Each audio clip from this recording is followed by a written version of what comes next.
Hello, and welcome to the Empowerography Podcast.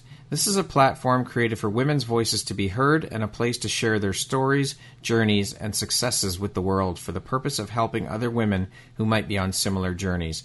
We are empowering women one episode at a time. I'm your host, Brad Walsh, so kick back, grab one of your favorite beverages, and enjoy the stories.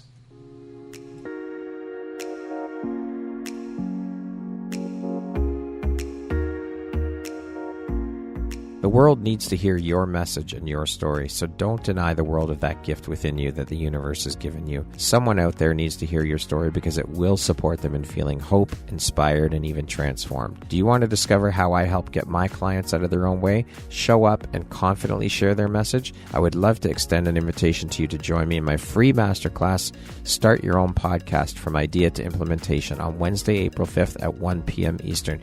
You can find the registry link in the show notes. Hope to see you there. Hello there, Brad Walsh here, your host of the Empowerography Podcast. Today, my guest is Marianne St.Clair. She is a world premier Muse, a highly sought-after mentor and master life coach, a published author, an international speaker, and a leader. Marianne, welcome. Thank you so much for taking the time to be here with me today. I appreciate you, and I'm so excited to have you here and jump in and talk about all the things, Marianne. Brad, thank you for having me. It is my pleasure to be here. Well, with that being said, let's jump right in and get started. So you are all of these things, but so much more.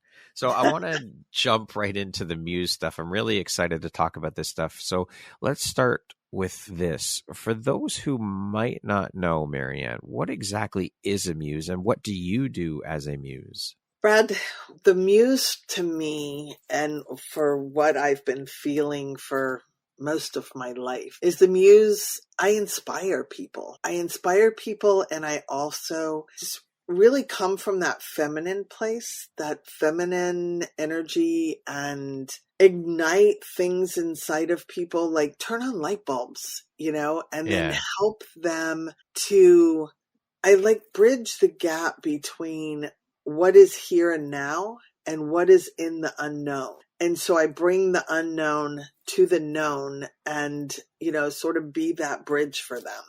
I love it. Now, where did the word Muse originate, and why have you decided to become and use that word, a self-proclaimed Muse? Why have you decided to become that and step into that role of a Muse? Well, first and foremost, it chose me. I did not go out and, just like the word life coach chose me back 25 years ago, It wasn't something that I just started doing what I do. And this is back in the early AOL days. And I would sit down at the computer. You have mail.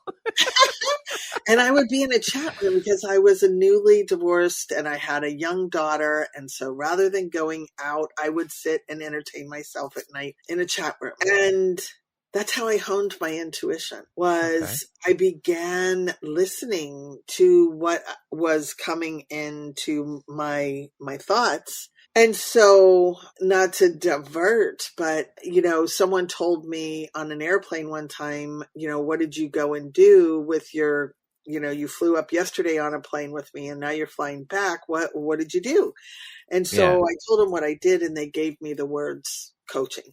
Okay. So that's how I knew what those words were. Now, as far as the Muse, kind of the same thing. I had been coaching, and I started feeling this. Coaching is the masculine. Okay. And with the rise of the feminine, I just kept feeling like, because I'm so much went to college to be a photographer. I am always on the artistic, side, the creative side. And so coaching never really fit fully for me because it was about systems. It was about, structure, and I'm anything but structure. I'm like, let's just throw some paint at the wall and see where it lands. Yeah. And so the Muse is that creative side, that feminine side, the intuitive, adventurous side of me. And so that's where it comes. And you said, where did the word come from? Yeah. Where did it originate? So from my knowledge. It's, Greek mythology. There were the 9 Okay. muses, and they really were the spark and inspiration for, art and science and music. And so that's where it originated, was those 9 muses. But modern day muses is we're bringing in new thoughts into business and into, at least I am, bringing that whole philosophy of being the bridge between the person and the genius of them that's out in the ethers, and being that bridge. Okay. Now, I know that it was common for male painters way back to have a muse. So I'm curious, first of all, is a muse solely for art, inspiration, and creativity? And if not, what other types of muses are there, and what purpose do they serve? Because when I think of the word muse, or when I hear, for some reason, maybe it's just me, but sensuality and sexuality come into my mind as well. So is that all part of it and tied up in that as well? Or is that just something that I'm putting out there that that's my interpretation?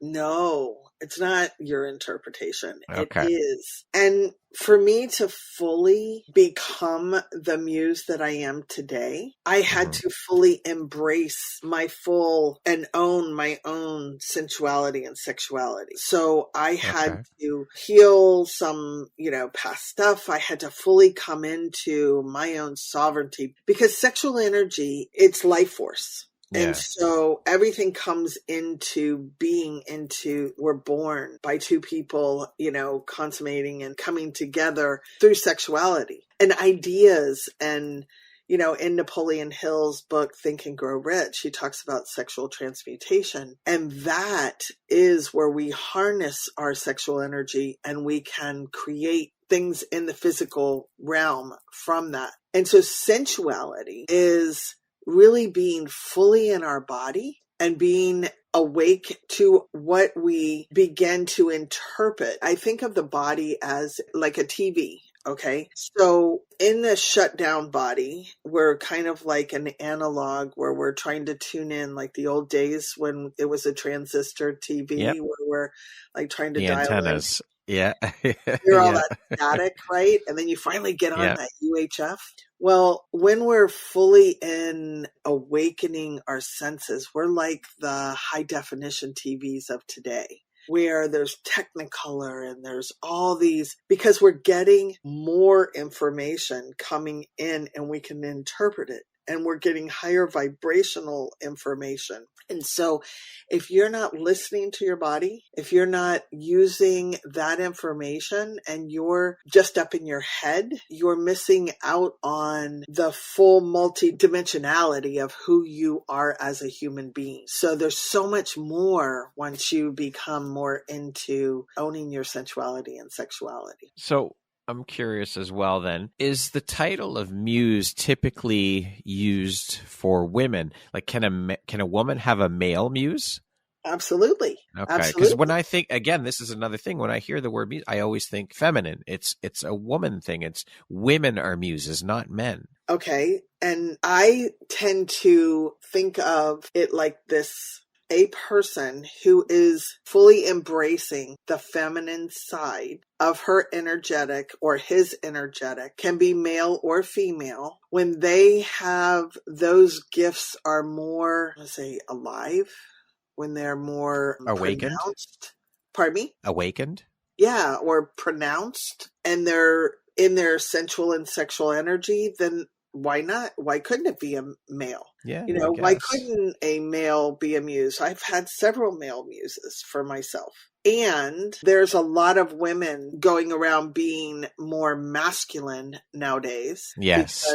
I've had many conversations about this lately, actually. Yeah. Women back in the 60s and 70s, we wanted to be like men. So we put on the pants and we decided to go to work, and we decided to be like men. So with the rise of the feminine, with the feminine energy that's rising today, It's rising in men and women. But what I like to do is I used to say, okay, well, from a coach, I'll go and I'll help men, own their feminine side. And I'll try to, well, that just meets resistance on both men and women who are fully in their masculine. And they've used that to rise to the top of where they are in their success, but it's not working anymore because they need the empathy. They need the collaboration. They need the gifts of the feminine. And so what I say now is, as a muse, is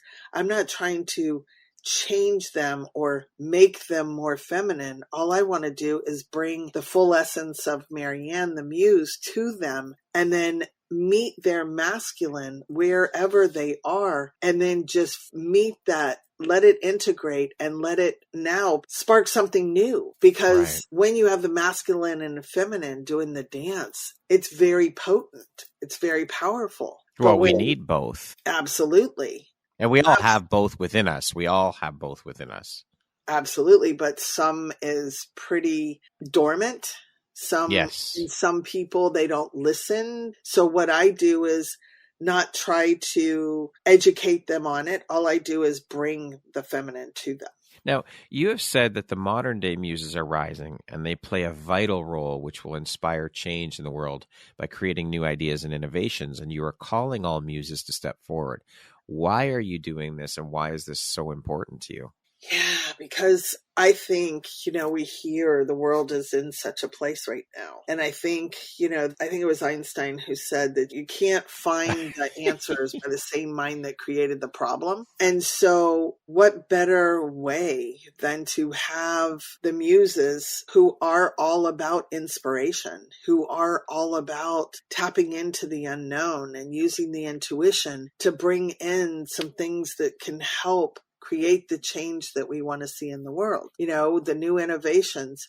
What happened back, Brad, after the Renaissance era is we stopped using the muses. They were highly revered. They were the ones that you went, like the philosophers, they were just so well revered by the leaders. And what happened was we started making the person the genius instead of tapping into the genius.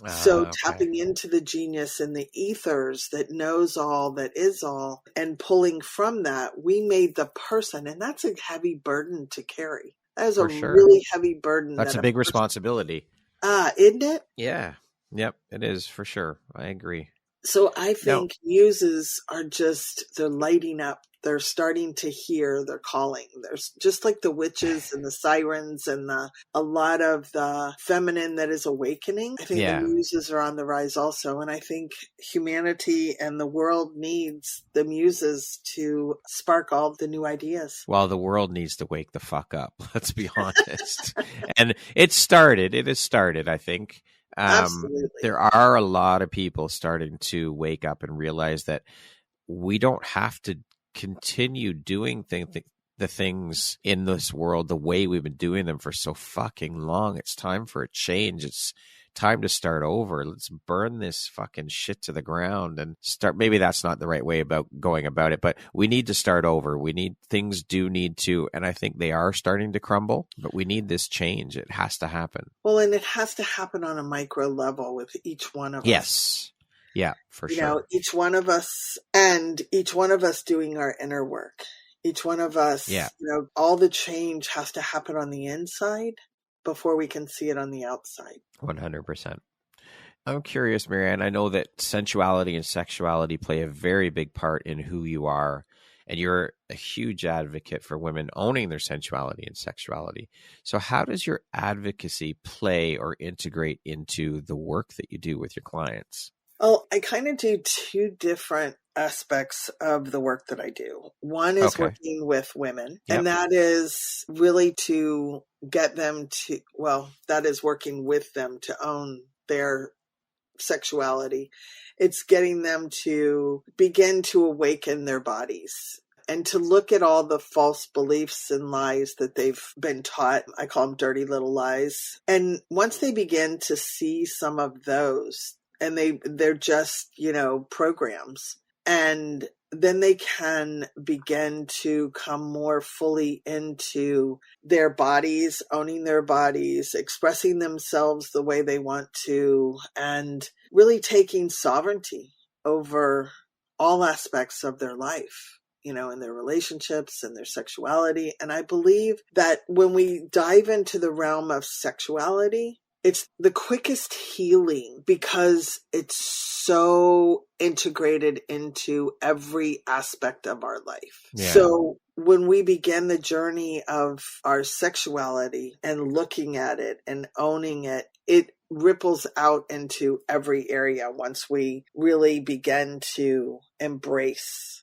who we are as a woman or who we are as a man. And when we look at it from sex and money, those two areas are the most place that brings a lot of contention with people. Yeah, for sure. Yeah. And the things that people don't want to talk about. Yeah. Yeah. So I go right in there. Isn't that funny, though, that these are such big sticking points for people and they don't want to discuss it, yet they're the most powerful energies, both money and sexuality. Yep. And they all come it's so funny. Chakra. It's all sex and money or second chakra. And guess what else is that? That's our power. So if your power has been cut off, and why would the powers that be want to keep us suppressed there? Oh, Marianne, this is a whole other podcast episode. Right. But look at it. So we've been ingrained with all of these things that make us think that, our sex is bad. Well, if we owned our sexuality, we'd be in our power. So I like to help women and men come into their power. I love it. Yeah, we could go off on a whole other tangent about the powers that be and suppression and divisiveness and all of this shit. Yeah, I think we need to do. I think we need to have a little nudge. Just a little bit. Yeah.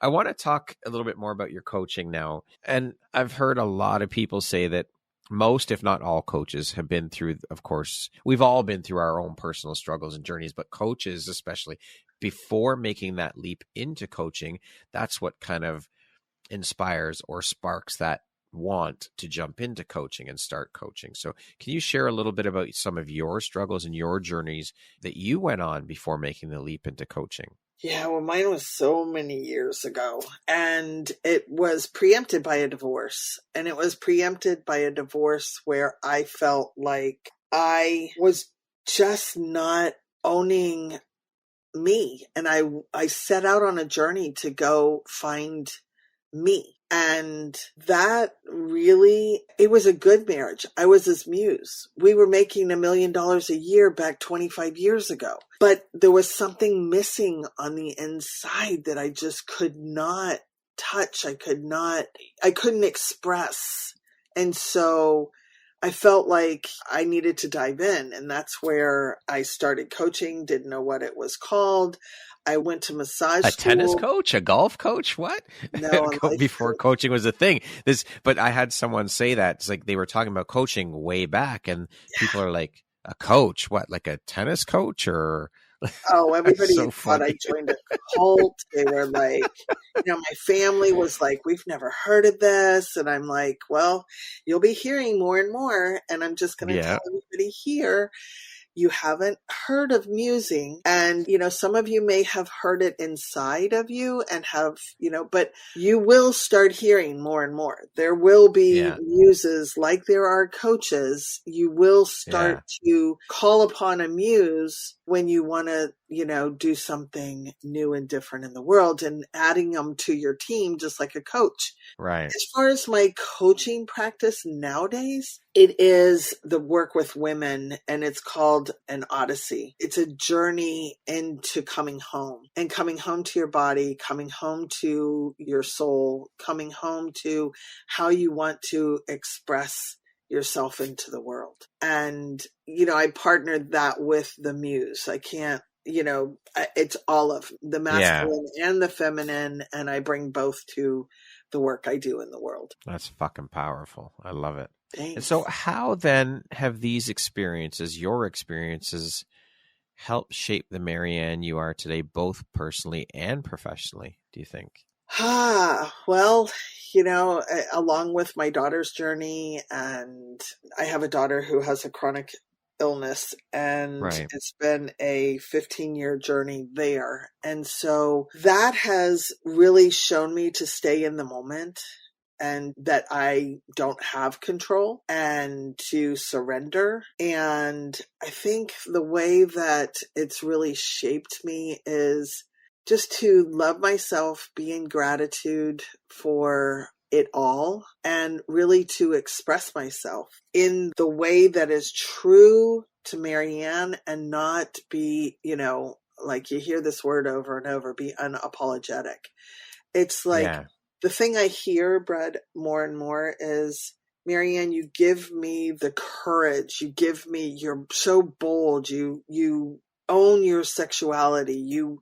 You will be, you just will say or do, but you do it with grace. And I just hope that I can model that and be that so that other women and other men can just own those parts of them that they've been hiding and suppressing. Own that shit, people. I Yeah. love it.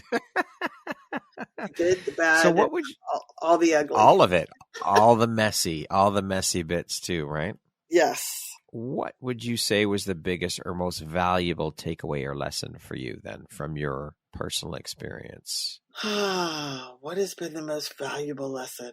It's to be Marianne and bring Marianne to the world. It's to be love the that. fullest expression of Marianne that I can be. What is it then that sets you and your work, the work you do, apart from other coaches? Like, why would someone choose to work with you over someone else, another coach? I think one is that they're going to get authenticity with me. They're going to get years of experience. I'm not new. There's a lot of, and I don't fault them. I mean, we did a lot of work back in the 20 years ago to make it to where the energy is, fully acceptable for a coach to step in and be able to do their work these days. But with years of experience comes knowledge. With years of experience comes ways of cutting the time span between the transformation that they seek. Like, I can give them a quicker path, especially with the integration of the feminine. So I think anybody who wants to be more alive, feel like that dullness and that question that I used to ask myself, if my life looks like this, then I just don't want to do this anymore. So, what can I do to change it? Yeah. I'm the coach for you. I'm the coach if you want to feel alive and sexy and vibrant and happy and you want to live life on your terms. I'm that coach for you. No sugarcoating. You're real. That's for damn sure. That's what else they'll get. They'll get real and raw. Yes. 100%. What, in your opinion, then, would you say is the most important quality or skill set in a coach? Listening.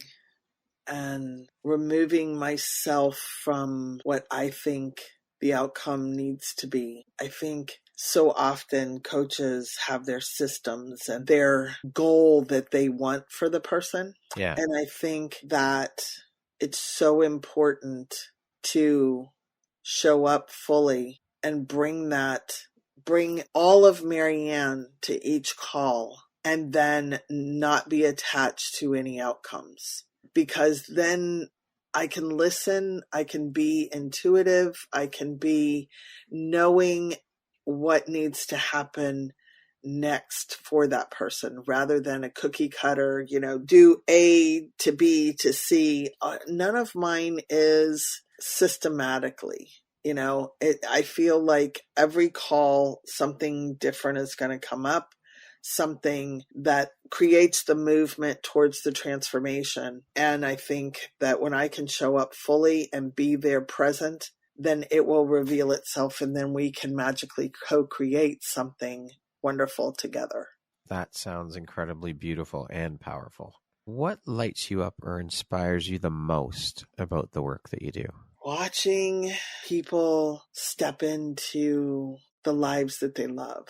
the lives that they want to live, watching them transform before my eyes, watching them step into the beingness of life rather than the doingness of life, watching them become who they are meant to be. And I just love watching people come alive. Yeah. It's like everything starts coming on board.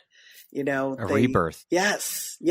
And I think that's what, in the essence of, in Christianity, when they call rebirth, it's truly that point when all of a sudden you just come alive, and aliveness is more life force coming into you. Yeah. And it is a rebirth. I want to speak a little bit about women in entrepreneurship and that whole ball of wax and the shift that we've seen. So, I mean, I know that we are definitely starting to see a shift in mindset with a lot more women making the leap into entrepreneurship. Now, I'm curious what your thoughts are. I mean, being as you yourself are a woman and you work with so many women, what are your thoughts on the landscape of entrepreneurship and women-run businesses?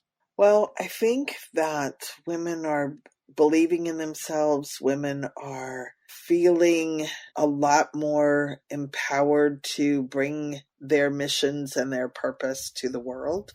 I think they value themselves to the point where, they feel valuable. And I think that the more that women can embrace and fully integrate their feminine into it, I think a lot of them are coming in, and I'm hearing this and seeing so much, and I experienced my own burnout. But when they're using so much of their masculine and they're in the doingness of life, they begin to burn out. And I think one of the biggest reasons for that burnout is, a battery can only last so long on one polarity. If they're only running without recharging, you need both the masculine and the feminine. You need the time of the doing and you need the time of the being. You need the time to go sit outside and just replenish your energy from Mother Nature, or, doodling or doing art. For me, it was art. And I replenished and came home. I painted turtles, and I came home to Marianne by painting these vibrant turtles. And it was a time of meditation and sitting down and just healing. And when we can really bring the feminine on board, then we have that full circuitry. We can, be times to replenish and then times to be in action. And I think entrepreneurs, we have so much to give the world. The big corporations and corporate things, they're running machines, but it's the entrepreneurs who are going to be the change that the world needs to see. But why do you think it's, and I've had conversations with other women about this, and I was talking with a friend of mine about this too, and you mentioned it, burnout is a big part of why, but it almost seems like there's I'm curious why this seems to be happening in mass all of a sudden, over the last, say, 10 to 15 years, because it hasn't just started happening because of COVID. It's been slowly building to what it is. And I know that burnout is part of it. As I said, I was talking with a friend, and she was saying that she's in the women that she's speaking with and coaching, women are leaving corporate in a mass exodus because of burnout. But it's just, I'm curious why else this is happening. All of a sudden, it seems like there's this huge push with women, and I think it's amazing, but it seems like it's all of a sudden. And I'm just curious why else. The rise of the feminine, it's not just corporate, it's healthcare, it's teaching. Yeah, absolutely. I mean, it's all of these. Healthcare is another huge one for burnout. Oh, big time. I have a friend who is one of my mastermind partners. She is a former nurse and is now teaching, burnout recovery to nurses who have had to leave through self-care and self-love practices and yoga, really to begin their journey back, coming home to themselves. And I think why it's happening, Brad, is because we've got so far outside of ourselves that we are just in the do. And there's so much ingrained in teaching and that has taught us to disregard our body to disregard Right. the signals, what it's trying to tell us. And I think, what happens on the long term of recovering from burnout is you've got to come home to you. You've got to come home to your body. You've got to come home to your soul and begin to listen again, begin to be able to re-energize and come to that place of knowing what is best for you. And it may not be, what is your path? What is your hell yes? And not what we've been taught as far as from the corporations, from the powers that be, to disregard and disassociate what our own specific needs are. Very true. 100%. What do you think one of the most significant barriers to female leadership is and has been? I think, to me, the power comes in the feminine, and we've Right. been, we think it's in the masculine. And I think that, sometimes we're our own worst enemies because we have bought into that. And I think, the push through and the continued breakdown happens when we're not fully integrating into the fullness of who we are.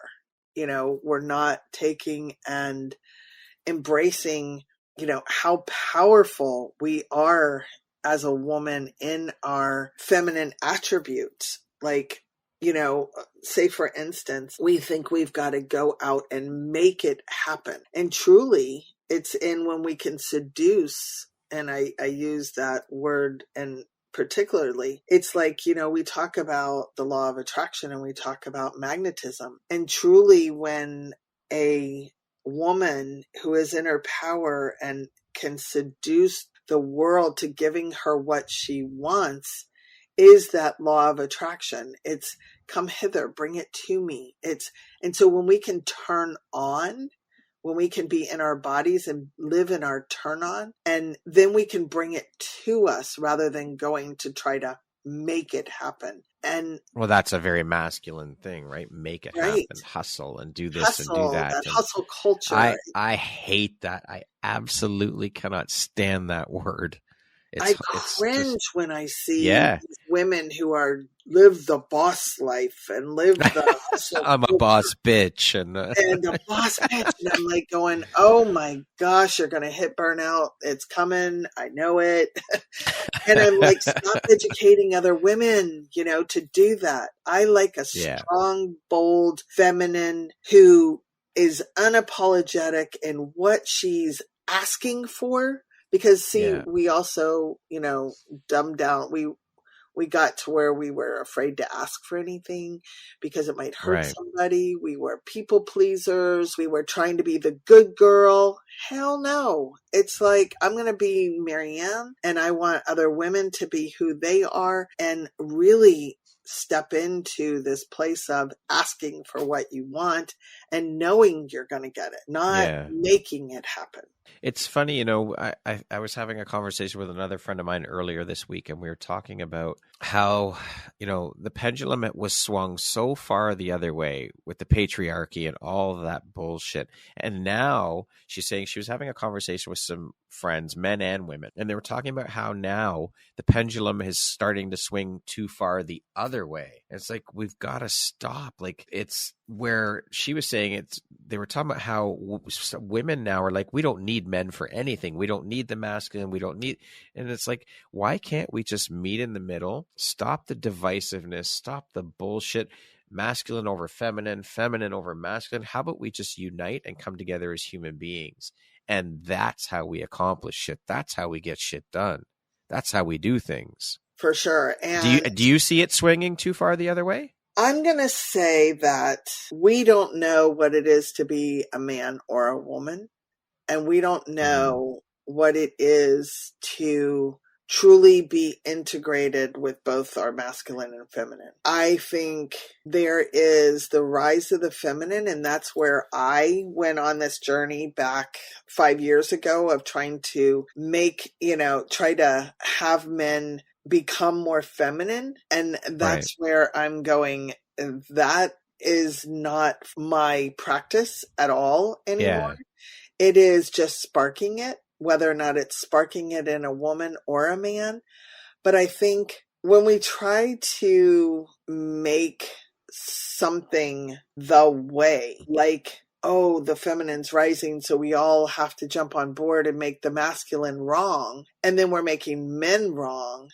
Men and women, the gender is completely different than the masculine and feminine energy. It's completely different.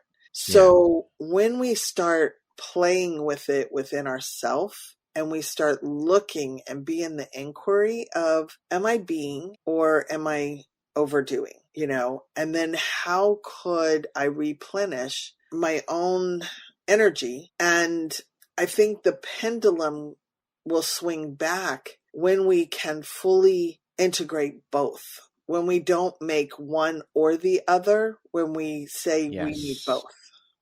Yes, for sure. And we do. Yes, we do. We absolutely do. There's no disputing that. And again, as we said earlier, we all have both within us. Yeah, because if we all just stopped and we're being right now, if we all just stopped and sat on the curb, that's not going to get us anywhere. No, of course. We still got to get shit done. And that's right.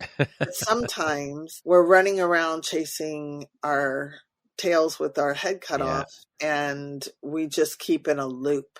Whereas if we sat down for a little bit and got our energy in a different place and asked a few questions, then the action that we took could get us actually to where we wanted to go. Well, in my humble opinion, I think that asking questions and conversation, they are the catalyst for change. And that's what we need to do more of. We need to start having more of those conversations, talk about the difficult things, talk about the things that people don't want to talk about. Let's get that out in the open. Let's do that, because that's where people start to hopefully open their minds, open their hearts, and start to see, hey, wait a minute, maybe we can go at this or look at this differently, because this person had an idea over here, and that makes a lot of sense, as opposed to my idea. Or it's all about going into it with an open mind and an open heart. And actually, as you mentioned previously, fucking listening. How about we start listening to each other instead of trying to push our own agendas, our own ideas on everybody, and just sit back and listen? Yeah, because I can learn so much. I am a lifelong learner, and my kids are my greatest teachers. And when I can, know that I do not know, then I can be open to, learning something new, or, embracing something that wasn't there before. Because I heard this the other day, that knowing is the antithesis that keeps you from learning. Like, you cannot be in the space of knowing all the answers and knowing, and then be open to something new happening. Because if you're in the all-knowing, you're done. It's just, you're closed off. Yeah, you're not going to be open to learning. You cannot learn. You can't. You just cannot. Nope. And that makes total sense. You have to be open to listening and learning. We're our forever students. You can never know everything. You just can't. And we're not going to get there. We're never arriving. It's just this lifelong exploration. And I call it life is my playground. And it's just, okay. There you go. What's I love it. I love it. Marianne, you being such a big women's empowerment advocate, what do you do to empower yourself? You're busy empowering so many other people and women. What do you do to empower yourself? Well, we just kind of touched on a couple of those things. Is, being a lifelong learner, knowing that I don't have all the answers, being open and willing to increase my capacity for more, because there's a huge one that I work with my clients on, is you've got to be open and willing first and foremost. And then you've got to know that you've got to dump and get rid of some things so that you can have the capacity for more. Right. So I'm always looking at, where am I? What beliefs, barriers, and bullshit can I let go of that are kind of holding me where I am? And then I think it's, this past couple years has really been diving into more of my own sexuality and expression and learning about myself. And then I empower myself by just really wanting that thirst and that quenching of what is calling me. And when I feel those impulses, it's like I can't wait to experience it. So I just keep following my inner guidance, my inner voice, and make sure that I take time to play. And that's an important one. Yeah. And I make sure that pleasure is a priority for me. We haven't really touched on that part of mine, but I guess we maybe will later. But yeah, pleasure is a huge priority for me. Oh, go for it. You're talking about it. Let's go. Well, you might as well continue on the path. I think we've been, kind of conditioned that pleasure and play are wrong, from the time we were taught that, stop playing, get serious, play is... Yes, stop acting like a kid, right, all of those things, yeah. Quit screaming like a girl. I heard my son-in-law say that to my grandson the other day, and I'm like, what makes his screaming sound like a girl? Well, it's high-pitched and everything. I said, okay, well, it sounds like it's coming out of a guy, so how is it a girl? So play is just something we should do until we're dead. It's how we learn, how we connect with one another.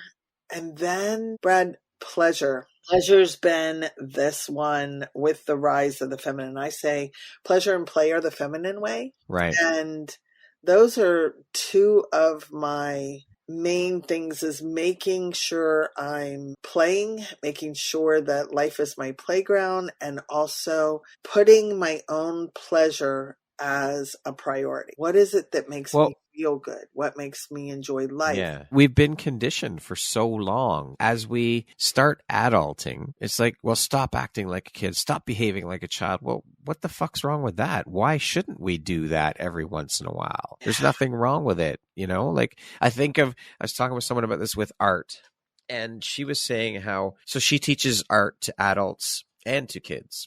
And she says it's funny when I'm teaching adults and when I'm teaching kids, the huge differences. Kids will just go at it full force. They'll have fun with it. They'll do whatever comes to them. Whereas adults will spend so much time and focus worrying about, well, this doesn't look right, or can I really do it this way, or like they think about it far too much. The judgment. Yes, and all of these things tie into that. Yes. For sure. Because we've been conditioned, right, wrong, good, bad. I had one person one time, one woman, because my enchantment part of my program is a day-long workshop where we're getting into that. We're getting into allowing ourselves to play and create. And I give them a time. We do a meditation and stuff, and a breath work and open. And then we go around and we intuitively gather objects in our immediate surroundings, house, office, wherever they are. And then we bring them together, and we're going to create something from that, from the place of intuition. We don't know what's going to come out. We don't know what's going to be created. But when we can allow ourselves to be in the moment, it intuitively happens. And so it's an experience of surrendering, setting all those things aside. Like we did, like you said, as kids, we just got at it. But I had this one woman who gathered up some paints, and we were going to do finger painting. And she couldn't get her hands dirty. And it was like a whole coaching process of, just put one finger in there and just move it around a little bit, and then it got to be free. It got to be full sense of freedom. And that's what I encourage my clients as we move through these things in their sexuality and play and pleasure, is that you get to this place of freedom where you can not be conditioned and to live from those voices, but you can fully feel in the moment and do what you feel like doing. We all need to get back to a little more play, fun, and pleasure in our lives. We did it as kids. I mean, just fucking let's do it. Do what makes your heart sing. Do what makes you smile, what makes you laugh. Do what makes your soul sing. Yeah. Do more of that. You got to decondition all of that stuff. Which is a lot of work. From that, I'm not buying that. I'm not going there. Yeah. I don't want to say it's a lot of work because I do, one full day, VIP day with me where we go play. And then also I'll do a 3-day where we go on a cruise, and it's go on a cruise with the Muse, and it all happens. I love it. Isn't it great? And it is. That's awesome. It all happens because we are out of the norm. You got to get out of your normal rut.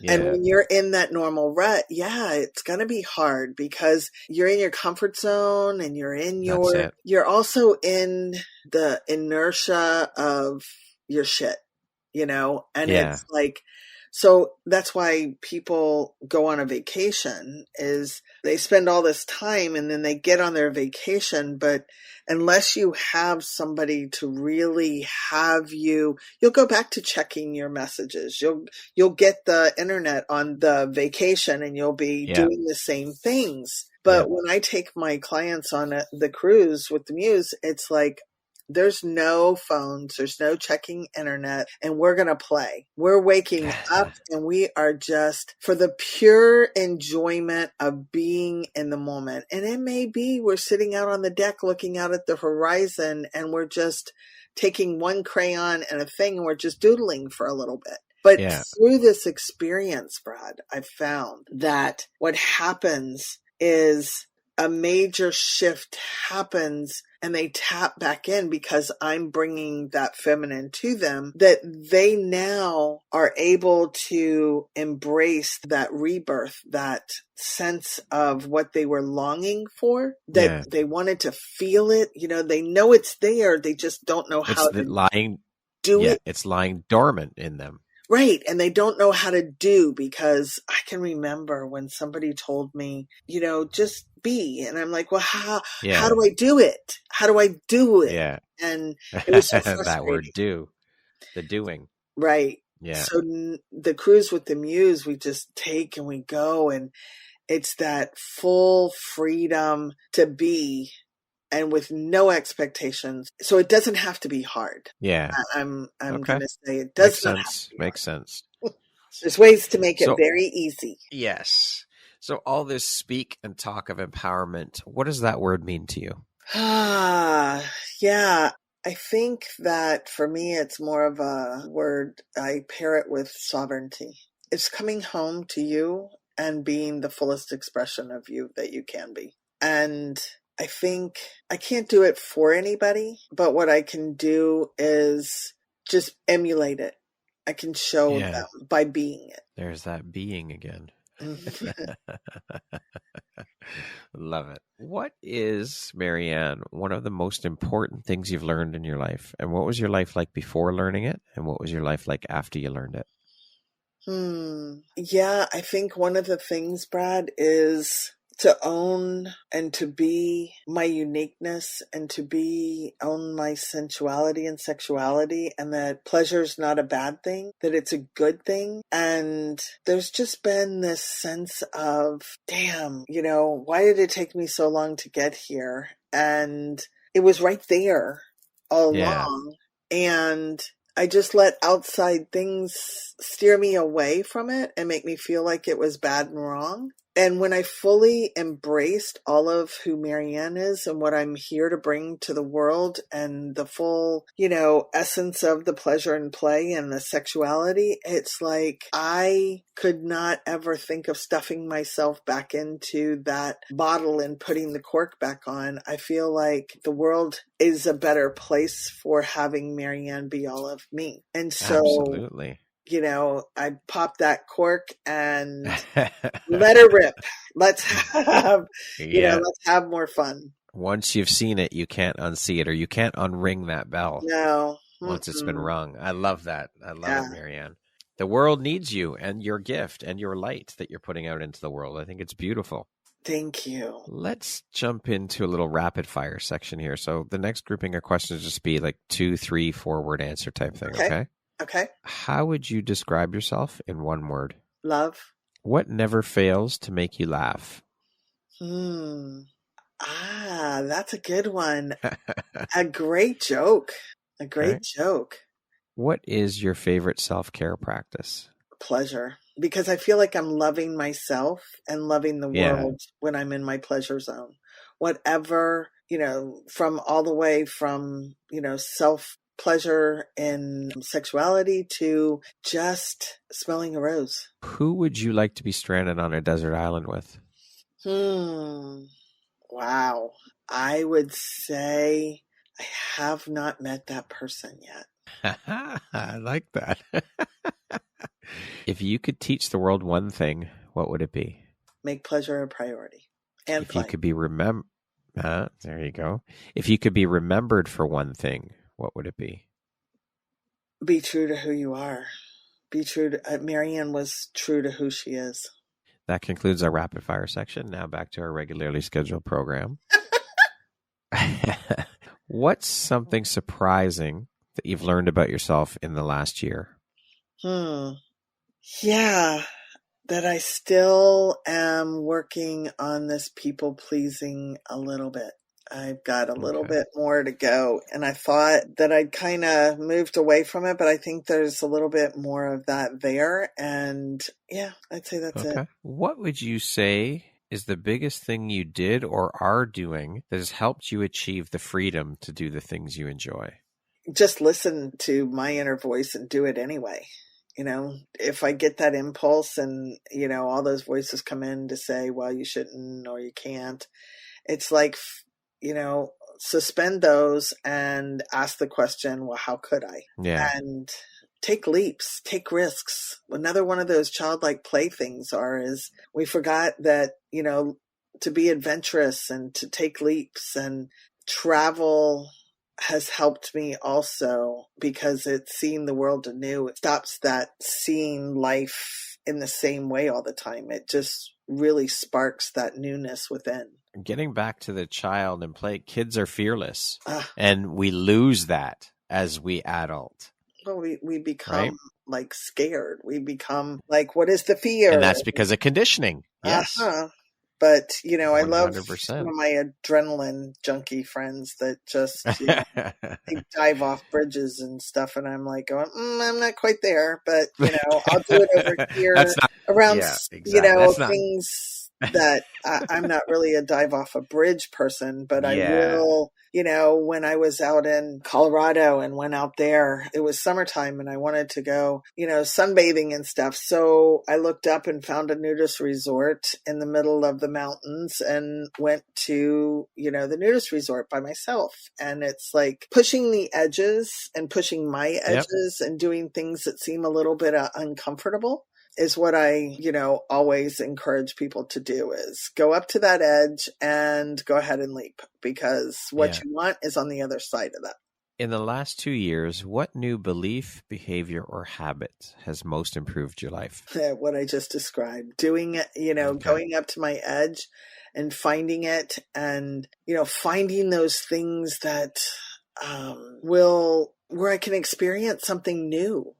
I always want to experience something new. So like when I was out in Colorado, it's like, okay, well, I want to go to a show or something, but I don't want to just go down to just an ordinary. So I went to a burlesque show. I've never experienced something like that. And it doesn't always have to be around sex or, nudity or whatever, but it's like, those were my edges.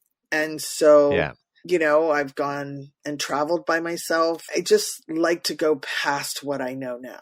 And then that always, they say, go outside of the box or, whatever. It truly is when you find that edge and you can go beyond it, that's where you're expanding. And consciousness always wants to expand. And so when you keep keeping yourself safe, that's where the angst and the anxiety and stuff comes from within, because it's like, it's wanting to increase. It's wanting you to increase your capacity. That's growth. That's consciousness. It's always evolving. So you might as well join into your own evolution, because you'll get it one way or another. You might just not want to get the board hit upside your head. Yes, the 2x4 on the back of the head. Yeah. Marianne, if you had the opportunity to sit down and have a 1-hour conversation with one woman, any woman in the world, who would it be and why? I think that one woman that I really admire, and she's no longer here, would be my great-grandmother. Okay. She was love. She was very cutting edge. She took a lot of risks and did a lot of things. Like she was a one-room school teacher back in the 1800s when it was, not that common. And she was just love personified and very creative. I just would like to sit down with her and learn more about her heart and how she could love the world so much. That is beautiful. I love that. Thank you for sharing that. You're welcome. If you could go back and give your younger self one piece of advice, what would that piece of advice be? Live full fucking out. It's like, get rid of all the stops. Don't hurt anybody. As long as you're not hurting anybody, causing somebody physical harm. Like, you may cause somebody emotional pain, but that's because they may not be on board with what you're doing. But by all means, live your dreams. Go for it. Don't hold back. Try anything. Try something twice, not just once, and live life as your playground. Be as adventurous as you can be. It's yours to choose. Do you want to sit back and just exist, or do you want to truly live? Lastly, if you were to deliver your last 30-second speech to the world, your tribe, your people, your corner of the world, what would that last 30 seconds sound like? What words of wisdom would you impart? Yeah, it's a lot of what I've imparted here. I don't know that it's much different in that life and my life is all in how I want to live, and so is yours. Don't listen to others outside of yourself. Follow your heart, your dream, and pleasure is how you should be following what is uniquely your pleasure, not what you've been taught, not what you've, stopped yourself from experiencing because you thought it was bad, it was wrong. Truly find. And pleasure is very complex, and start studying pleasure. Start studying. There's physical pleasures, there's mental pleasures, there's spiritual pleasures. It's a very complex topic. And dive into it, understand where you're holding yourself back, and truly be the most unique expression and bold expression of yourself, and let her rip. Go for it. Go for your dreams. Love it. Marianne, thank you so much for being here today with me. I have absolutely thoroughly enjoyed our conversation. You are a bright, beautiful light shining so brightly out into the world. So thank you for doing all that you do and for shining your bright, beautiful light. And I'm so honored to have you as a member of the Empowerography community. You're a beautiful soul. Thank you. Thank you, Brad. And just so you know, it's 11:11.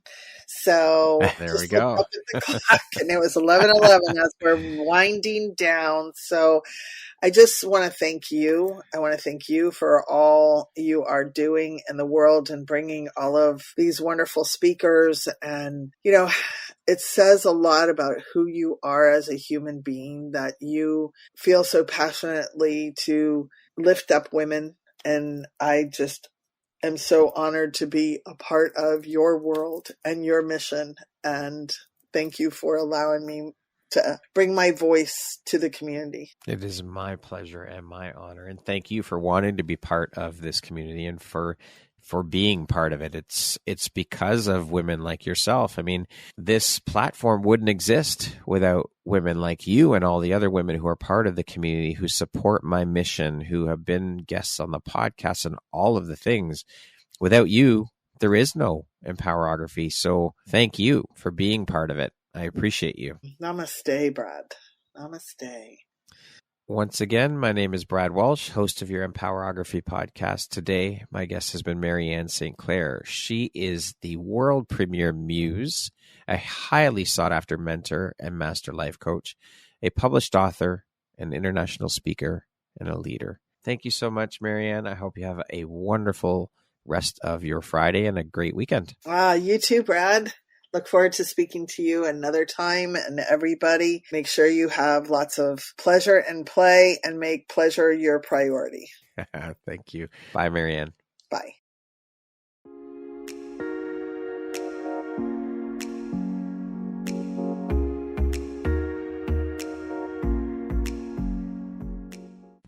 Thank you very much for listening to this podcast. If you haven't yet, please be sure to subscribe, rate, review, and share with all your friends.